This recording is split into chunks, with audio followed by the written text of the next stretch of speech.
web users in Jordan are campaigning against what they consider to be government attempts to control the web. Last week, the authorities approved amendments to a law which would require owners of websites to register with the government and be responsible for the content of comments made by readers. The measures will have to be approved by Parliament and so have not yet come into force, but have already been widely condemned by netizens who feel they represent a threat to freedom of expression.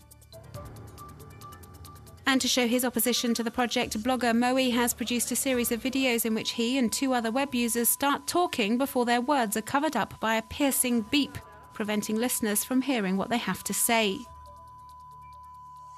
They hope to show how it will become impossible to express oneself freely in Jordan if the controversial legislation is given the go-ahead. And campaigning is also underway on social networks. This Facebook page demanding a free internet has near to 13,000 fans determined to stop the law being enforced. And Twitter users have been posting under the hashtags #NoCensorshipJO or StopCensoringJO, voicing their anger over what they perceive to be an infringement on individual freedoms. The movement has the support of numerous public figures like the former Minister of Information and Communication Technology, Marwan Jima. He's written an open letter to the government and posted it to his Facebook page, explicitly asking the authorities to abandon the project that he believes portrays the country in a very bad light, adding that up until now, Jordan has been considered as an example of openness and tolerance in the region.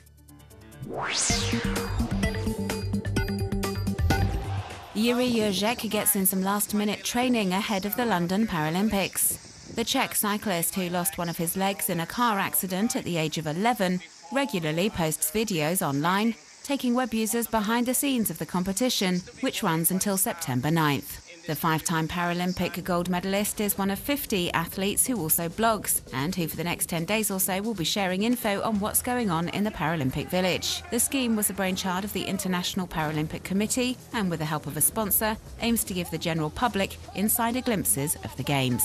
One of the objectives of the event is to change public perception of disabilities, and judging by the success of this viral video clip uploaded by British TV network Channel 4, which will be broadcasting live the sporting events across the UK, the Paralympics are proving highly popular with web users. And there are all sorts of online initiatives aimed at boosting coverage of the Paralympic Games.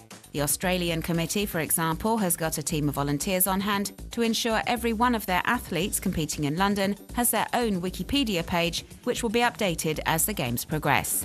Communication campaigns have also been launched on social media platforms. Many of the athletes and teams have Twitter accounts or Facebook pages, via which they can connect with fans and encourage them to continue their support once the Games are over. The Crac des Chevaliers continues to resist relentless attacks by Syrian government troops. This medieval crusader fortress has been under rebel control for months now, but as this amateur footage from June would suggest, it's come under frequent shelling attacks by forces loyal to Bashar al-Assad. The castle stands in the province of Homs and is one of 6 Syrian landmarks recognized as World Heritage Sites. UNESCO has tried to draw attention to the problem several times since the start of the uprising, urging both sides to protect their rich cultural legacy. Archaeologists who have worked at these sites are equally concerned and are sharing information on artifacts believed to have gone missing via this Facebook group. The aim is to try and combat looting and trafficking of stolen treasures, like this gold statue thought to have been stolen from a museum in Hama. The scheme also hopes to highlight the extent of destruction triggered by fighting in and around Syria's historical and cultural sites. In this video recently posted online, an activist describes the damage caused to the ancient souk in Homs after months of attacks and looting. But the worst damage appears to be in Aleppo in the north of the country, as fighting continues around the citadel and the streets of the old city, which is also classed as a UNESCO World Heritage Site.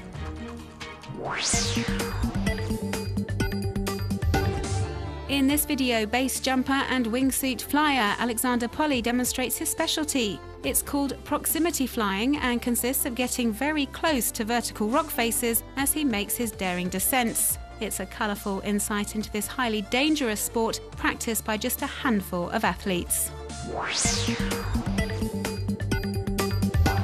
This video was made by an American man and shows us at an accelerated speed how his appearance has changed over the years. He took a photo of himself every day for 5 years. a long-term undertaking with pretty impressive results.